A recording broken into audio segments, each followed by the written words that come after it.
We're in Ephesians chapter 6, verses 5 through 9, and what I want to talk about today is how to make the most of your work, or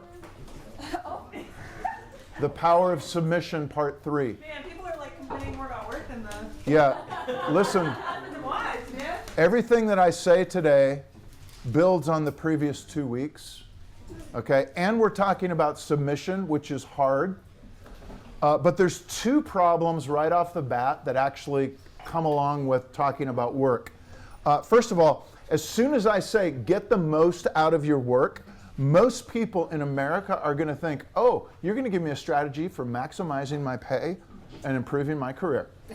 Or you're going to give me a way to maximize my impact, to do something really significant like cure cancer or solve poverty. And I'm going to change the world. Or we assume that you're going to tell me how to maximize my prestige in the eyes of others. Do something that other people are really going to value. Do you see what I'm saying?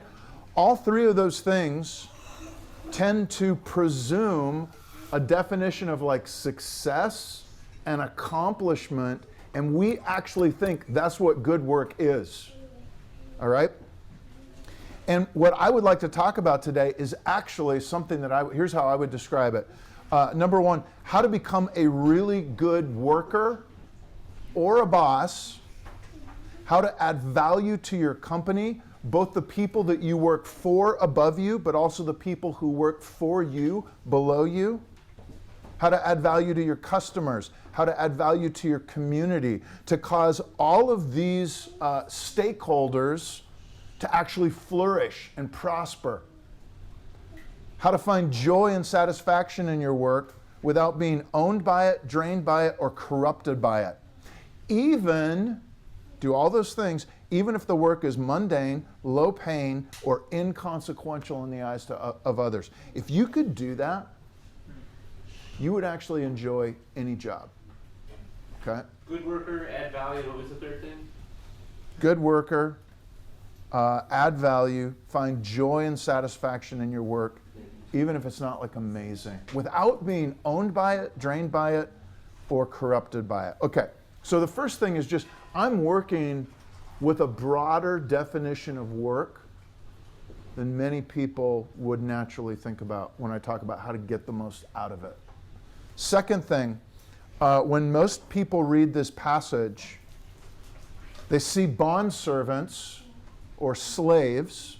Slaves is a good translation there. And they see masters, boo, okay? And they tend to have one of two responses. One response is to think, oh, well, that was a problem in the past, and we just read this as irrelevant. Skip right over it.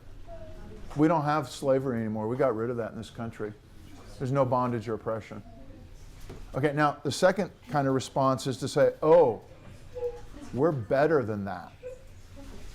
Okay, and there's kind of a condescension there. We actually, if you see it that way, you won't see much connection to your work at all. And what I want to say to you is just this. Remember, we're trying to think like first century Christians. Okay, what Paul and Peter both do is they take a really difficult situation in the Roman Empire, slaves and masters. Okay, the Roman Empire is built on slavery. Historians say, depending on the time period, they're guesstimating between 20 and 40% of the population were slaves. Okay? Now, you will hear some people say to you, yeah, but that wasn't as bad as American slavery. And there's a sense where that is kind of true. In other words, American slavery was based on the color of people's skin, their ethnicity. And in Roman culture, it wasn't that. It was kind of like anybody that we can conquer or anybody that owes it. And what you see in Roman culture is people kind of enter into slavery. They do have some options for getting out of slavery, so they can get compensated while they're in slavery sometimes. But by and large, here's what we got to be really, really straightforward about. Slavery sucked. you were still property. And the vast majority of slaves in the Roman Empire never, ever got out of it. Okay, so we want to make sure we don't minimize it. Now, why am I saying all that? Well, listen, it's slavery. But if you say, what did the lives of those slaves look like? Do you know what the answer is? Like, if you actually could follow a slave around and go, what's life like? You'd be like, oh, it looks just like work. Okay, now, granted, they're either not getting paid or they're getting paid just in their like room and board, very, very poor. But the point is, for most slaves in the Roman Empire, the things that they were doing in their slavery looked a lot like what we would call work. Okay? And I'm not just talking about, as we think about this forward into our culture, I'm not just talking about abusive relationships like sweatshops in China, child labor, or domestic labor in Saudi Arabia. I don't know if you know this. Saudi Arabia is fueled by immigrants and women, largely from Africa and Southeast Asia. They take tremendous advantage of people. I'm not just talking about like migrant workers in our country or immigrants. What I'm really getting at is any kind of manual labor, menial labor, the kind of work that most of us would look down on. I'm talking about the grind. I'm talking about low wages. I'm talking about things being unfulfilling. The team sucks. Management doesn't care. And now you're all going like, oh, you're talking about my job. Okay, we all experience those things that slaves back then would have experienced more acutely. You see what I'm getting at? And what that means is when we're reading about slaves and masters back then, even though we're not in a slave-master situation, we can actually learn something about how we work, okay? What I'm describing when I talk about slavery is kind of a cog in the wheel sort of job, okay?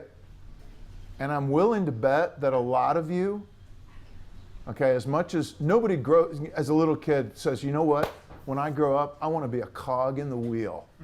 Everybody's like, no, I want to do this or I want to do that. I want to be a doctor. I want to be a lawyer.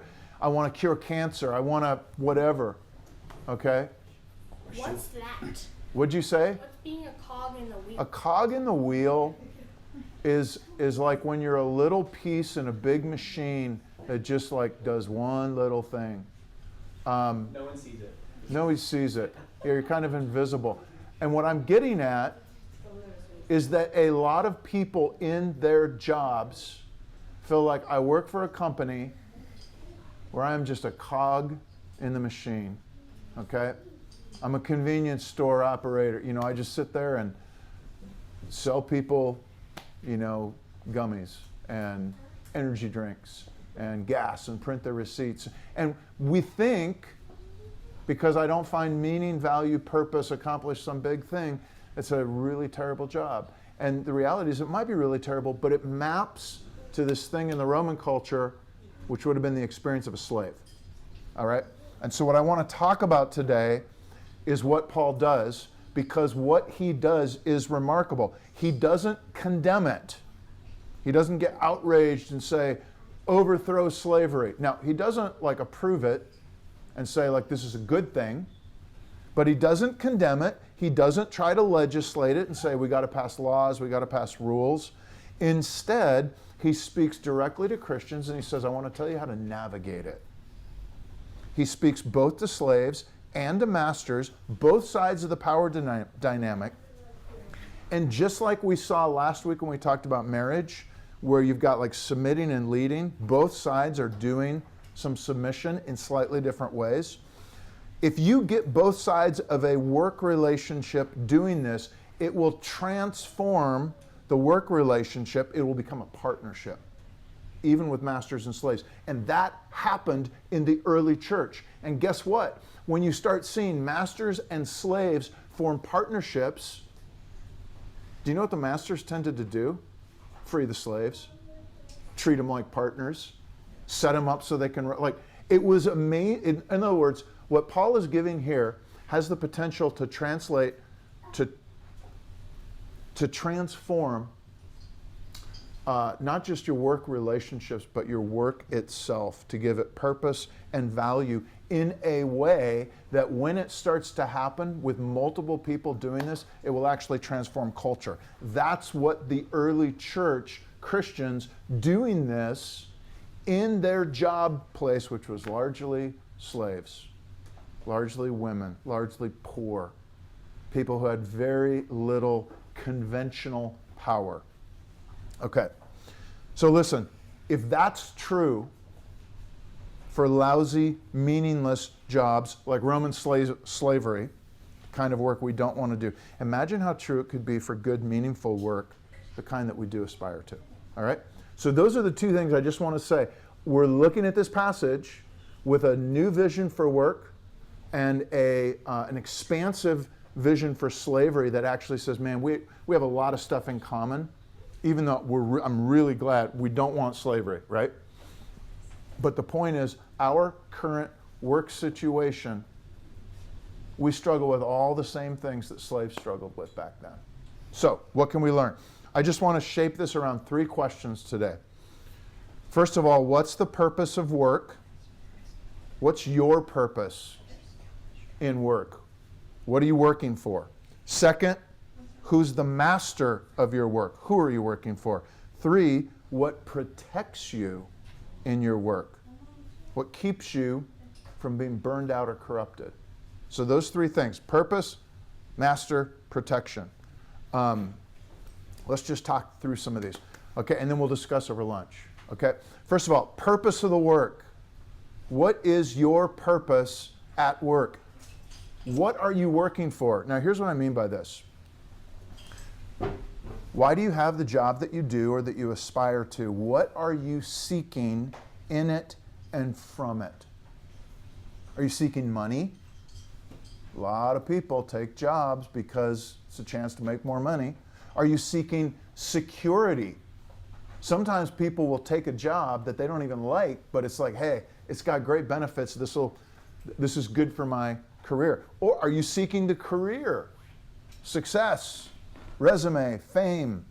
Okay, what are you seeking? I want you to think about this. What are you seeking in work? What motivates you about the work? Is it one of those things, or is it flourishing? Flourishing. Now, let me unpack that. Do you remember Jeremiah 29:7? Seek the shalom of the city. Seek the welfare. Seek the flourishing of the city where I have sent you in exile. For in its shalom, you're going to find your shalom. In other words, he says, you guys have been sent to a city that actually took you captive, Babylon. So what are they? They're slaves. Okay? Or prisoners of war, whatever you want to call it. They're captives. And he says, you are going to be sorely tempted to think only of your own welfare and to just want to get back to the promised land. He goes, if you do that, you actually won't find shalom. But I sent you there so that you can work for the shalom, the welfare, the flourishing of your enemies. All right? And if you do that, you're actually going to find your own shalom too. In other words, if you forego seeking your shalom and flourishing for the sake of enemies, you are actually going to not just bless them, you're going to find blessing yourself. Okay? In Jeremiah 29:7, well, in that area, he says, I want you to build houses, I want you to plant gardens, I want you to eat of their progress. All of that's work language. Building, cultivating, growing. I want you to get married. I want you to have kids. That's life language. That's marriage language. That's work language. And what he is saying is not, I want you to seek money, okay, or houses or food or success. I want you to seek shalom, and I want you to seek flourishing, and it's for the city, for others, for enemies. Now listen, think about this for a second. If you're a slave, it's actually difficult to work for money, success, or a career. Those things have already kind of been taken away from you. All right? You have to do the work that's given to you. But if you're in any work, even if you're a slave, you can always work for what is good. And that's what I mean by shalom or flourishing. Okay, right in the middle of this passage, verses 6 and 7 and 8, he says, not by the way of eye service as people pleasers, but as bondservants of Christ. Now listen, doing the will of God. You hear that? Will of God language. And then right after that, he says, rendering service with a good will as to the Lord. And then right after that in verse 8, knowing that whatever good anyone does. What he's saying there is, in the midst of your work, I want you to actually be thinking of, what would God have me do? What is good? Okay? And I'm going to try to do the good in the work that I've been given. I'm going to find the good. You say, well, what does that mean? I'm going to give you an example. If you looked on the left side of the page, Ephesians 4:28, let the thief no longer steal, but rather let him labor, doing honest work with his own two hands so that he might have something to share with anyone in need. What does that mean? He's actually saying, somebody who steals, here's the motivation for not stealing. I want you to have a job, okay? And the reason why I want you to have a job is I want you to learn how to do honest work, okay? In other words, work, some kind of labor, whatever it is, some kind of skill. I want you to have a job, all right? And you say, honest work. There is a way of doing work well. It's called craft. No matter what your job is, you are going to start to learn things that if you do them the wrong way, it's like, that didn't work so well. And somebody who's smart starts to figure out there is a way of doing work, and it's actually good work, okay? Craftsmen, people who build things, start to realize, like when you're building something, sometimes there's places where you can cut corners, people won't even see it, but you know what? Somebody who's really a craftsman goes, nah, I'm going to do it right, even in the places, okay, where nobody's ever going to notice, because there's a right way of doing it. And I think what he's getting at is any kind, like, can you carry that attitude into your work where you're like, I'm here to do God's will. I'm here to do the best job I possibly can, okay? And the purpose is to share with anyone in need. So the purpose of the work that he's laying out here, it's not to pad your retirement account. It's not to make a whole bunch of money so you can spend it on stuff that you want. It's not to, oh man, got to take care of your own needs first, then if you've got surplus. It's like, it is so that you can actually look around and help people in need flourish by sharing, because you have excess. You have learned how to create more than you consume so that you can share it with people. Now listen, in that vision, what's the thief, ex-thief, working for? You'd say, well, it's whatever's good, honest work, so that you have something to share, flourishing of others. And you go, well, how would you figure those things out? Listen, there's a really, if you flip to the right a couple of pages to Philippians, Galatians, Ephesians, Philippians, Colossians, Galatians, Ephesians, Philippians, Colossians. Flip to Philippians chapter 4. And there's a passage down here that doesn't talk specifically about work, but I think it fits what I'm getting at. Look at verse 8 and 9. Finally, brothers, whatever is true, whatever is honorable, whatever is just, whatever is pure, whatever is lovely, whatever is commendable, if there is any excellence, if there is anything worthy of praise, think about these things. And I think what he's saying is like, listen, what if you in your job was saying like, listen, what's true? What's good? What's beautiful? What's noble? What's valuable? What's right? What's fair? What are you looking for? What are you working for? You're working for those things, okay? And what you're doing is actually looking how you can do those things well in a way that is actually going to mean good for other people, flourishing. Okay, now listen. Is that how you're approaching work? I am here to seek God's will, to pursue whatever is good, beautiful, noble, true, right, fair, just, lovely, praiseworthy, or excellent. And I'm primarily here to use my job to be a blessing to other people. If you're doing that, who are you working for? Or are you really just working for you, to whatever is to your advantage? You see what I'm saying?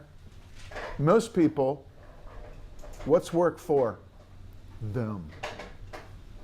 Okay? And what Paul is saying is, one of the secrets to work is actually learning how to be in it, not for you, but for others. Okay? Now listen. So, number one, what are you working for? What's the purpose of your work? Number two, and this is going to be a natural progression. Who's the master of your work? Or who's the master in your work? Or who are you working for? Okay, are you working for creditors? You're like, I am so deep in debt, I've got to work just to try to pay the bills, keep the lights on. Or are you working for yourself? For a lot of people, I would say most people, that's really who they're working for. Or are you working for God? Okay? Now listen, it is easy when you're free to just work for yourself. Because you actually have a choice, or you have a semblance of a choice. Okay? But what if you're a slave? And look at this passage. Bondservants, slaves, obey your earthly masters. I want to point something out here. What Paul values is not bondage. Okay?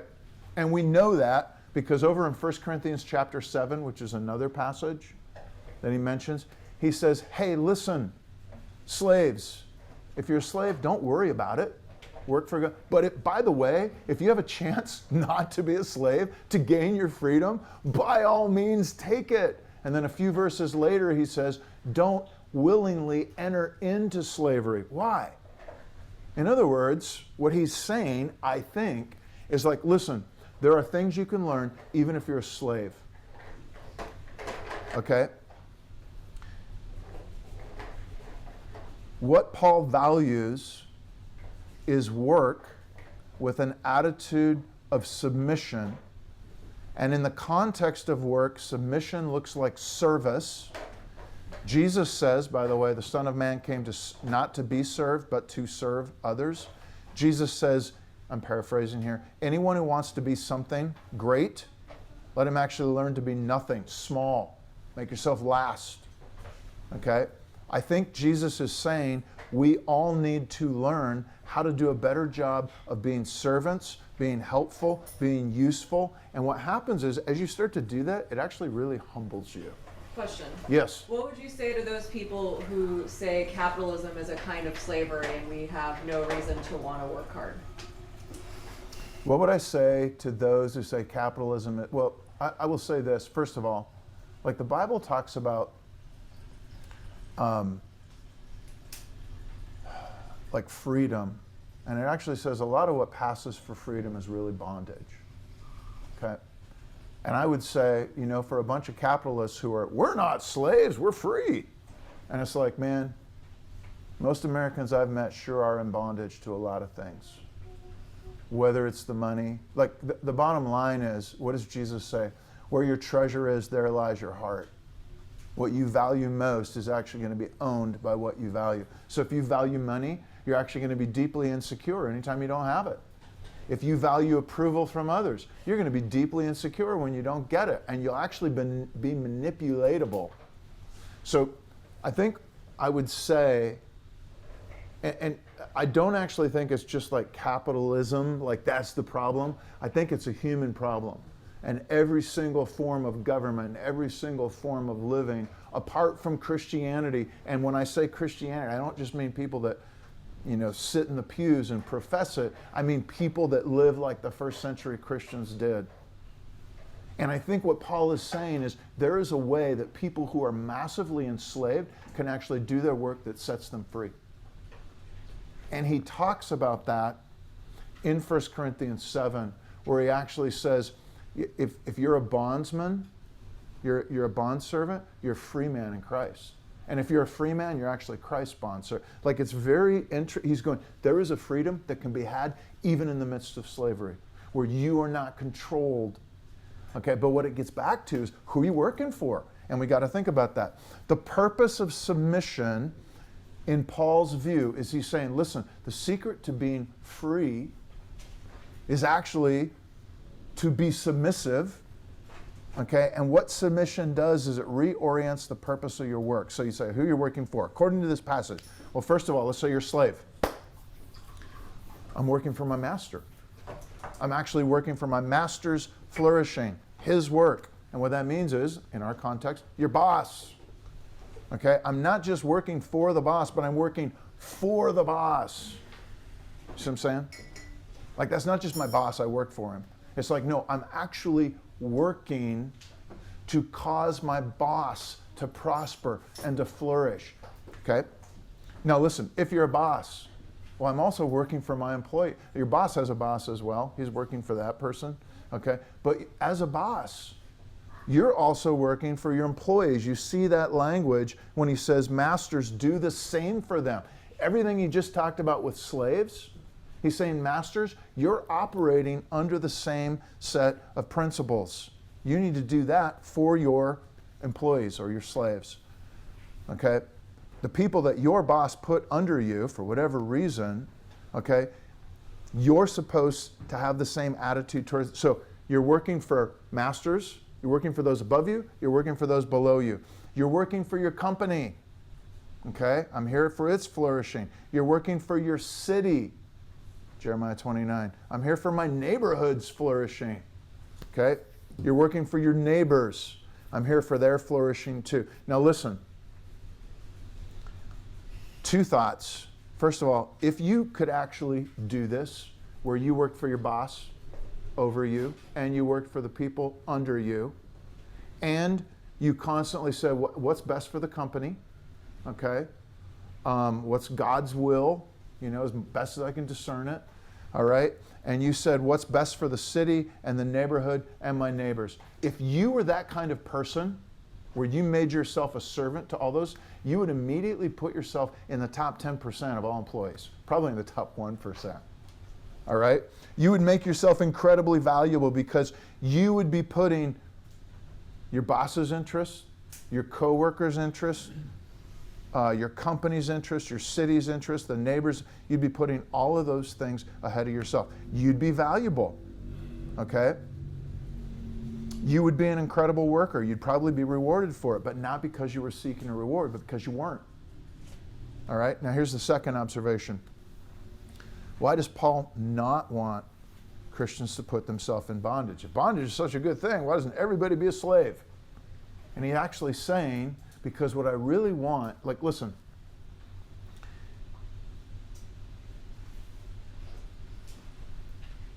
he's not looking at bondage saying bondage is a great thing. He says, but the things that you can learn in your bondage, if you can carry those into your freedom, okay, it will make you even more potent when you become a boss, when you become a master, when you become somebody that has influence over other people.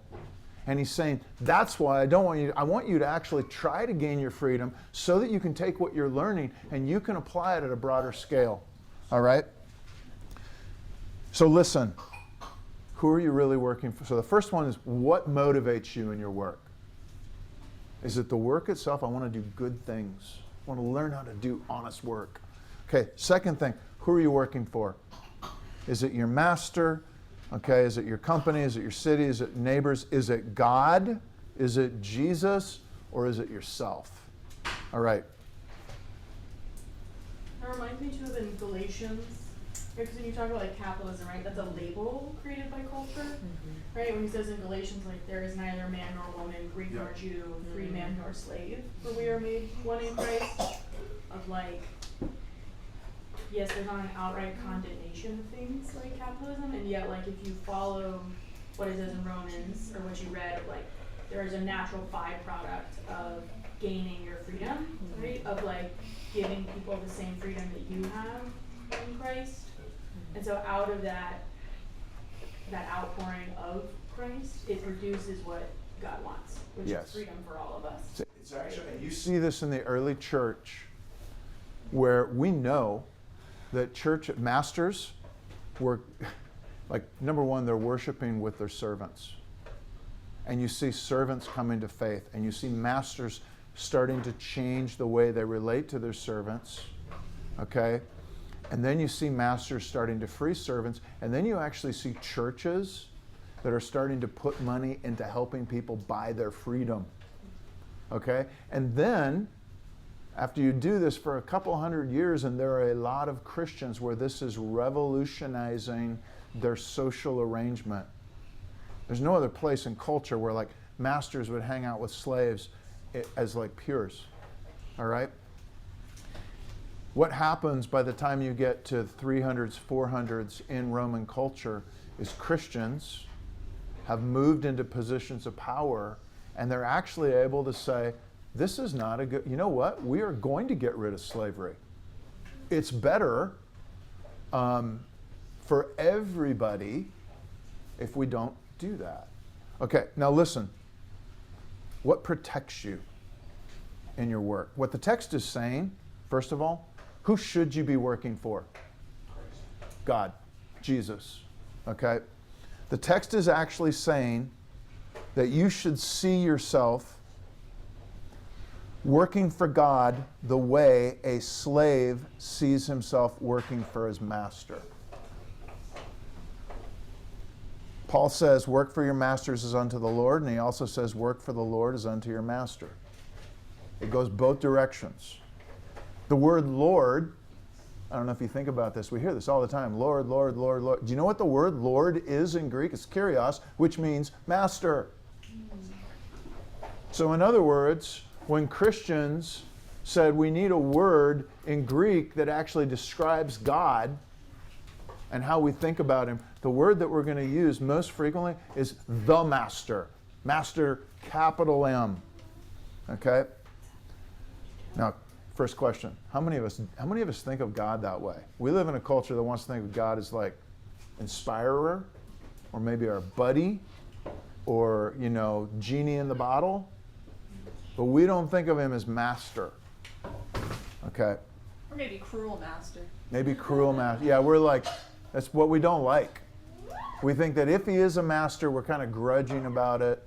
Okay. I feel like that kind of goes back to what we were talking about with submission. It's like the freedom in having someone who you trust to trust you. Yeah.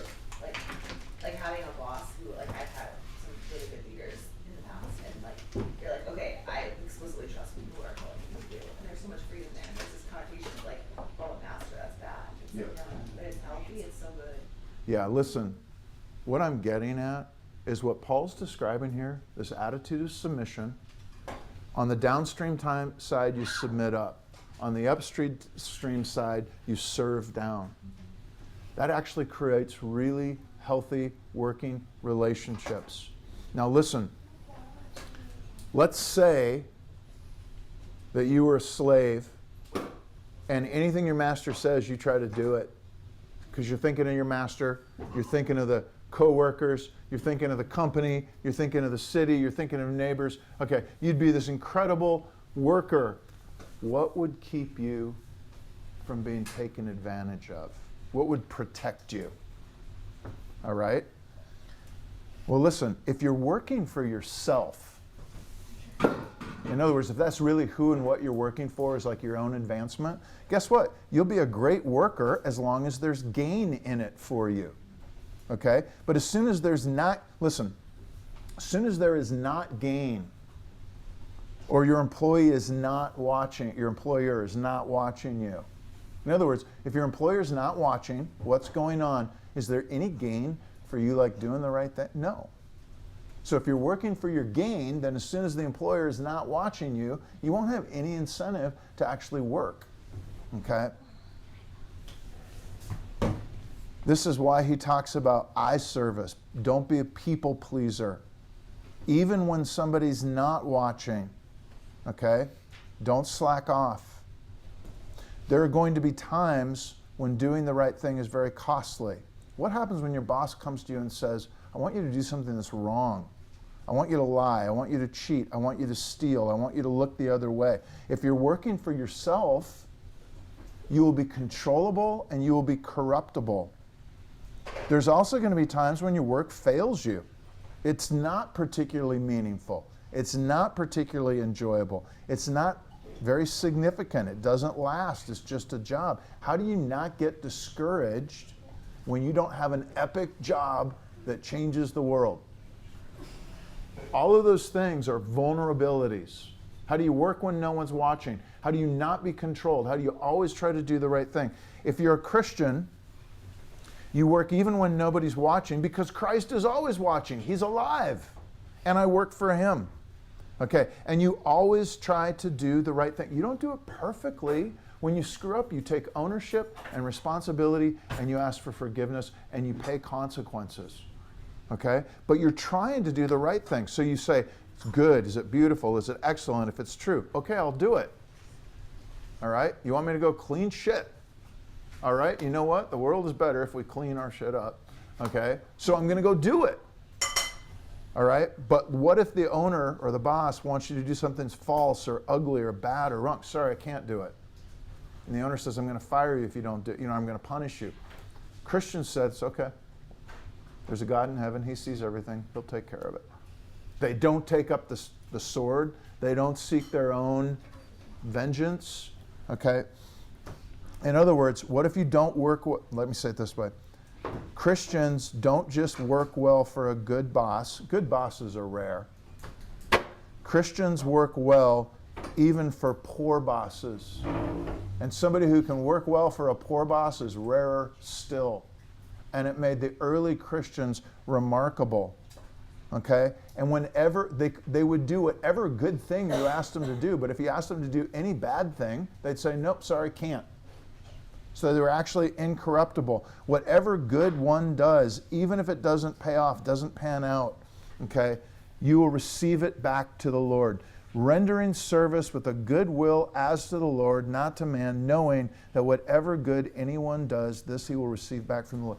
Christians believe that if they do good, pursue good, seek good, even when it doesn't pay off, God sees it and somehow it will bear fruit in the life to come. And that actually protects them against discouragement. It protects them against being controlled or manipulated. It protects them against being dishonest. They know that they've got a master they're going to answer to. All of those things will protect you in your work. When you live this way, you can never be owned, even if you're a slave. I think that there's an element, right, of like that boundary setting that you're talking about. Yeah. There's an element of like having to trust God that he's going to uphold you in the justice. Yeah. And I think that when you exercise that muscle of like getting yourself into situations where you are, you need God to go before you and God to like justify you and to protect you, like that's the point where your capacity building, your trust in him, like that's the true like I think that's where this becomes real. You know, it's like that's where God is like, I am good and I am real and I'm here and I'm going before you and I'm upholding you. When you start to live this way, it will change how you work. It will change what you're working for. It will change who you're working for. And it will change how you enjoy your work. Because what you're really about is not the work. The work is just a means to be about what God is doing. And there's something that's coming. Okay? Jordan. So that First Peter passage, I feel like really does a good job of emphasizing that we do this because this is what Christ did, right? And so like the power comes from the mimicking of him, and that like he, while we were still sinners, right, like died for us, like he served us despite us being like unworthy, right? And the and that it's if you suffer while thinking about Jesus, like for the sake of Jesus, it's not just if you just suffer, right? Or if you just do good, whatever, but it's because of Jesus that's where the power is. And so it's like he's like, listen, I know the world is broken. That's why I came. And I'm giving you something, a way of being that helps you interact with the broken world, and it's like completely upside down, and that's why it's so hard. But he's like, but I did it first, right? Like he sits silent in front of Pilate, and Pilate's like, why don't you defend yourself? And he's like, Jesus knows, it's because he's serving that, like that's what God had asked him to do, right? So I think if we're honest too, a lot of times we don't really want justice, we want vengeance. Yep. So we think of things like slavery, like it was hard for me as an early Christian to see that the Bible didn't outright condemn slavery. And yet like in Romans 12, like he's like, vengeance is mine, right? And that like we're made in the image of God. And so this desire for vengeance is not necessarily a bad thing, right? But that when we, in our country, individually, are like, we're gonna go get the bad guys, they're gonna pay for what they did, we don't execute vengeance, we create more sin in our brokenness because we don't execute it perfectly. And we're supposed to just like stay in our own lane, as my students would say, of like, you decided that you were gonna act like God, and your brokenness and unjustness has been done to you does not give us the right to do those things. And I think too of like, when it says like, do not be overcome by evil, but overcome evil with good, right? Of like, we will also not produce as much sin and brokenness if we suffer with Christ, if we suffer like he did, because we actually produce less brokenness in the world. Okay, is this like priming your pump? Like you're starting to go, oh, this is interesting. Let's do this. Let's come to the Lord's Supper, and then we'll conclude, and then we'll have lunch.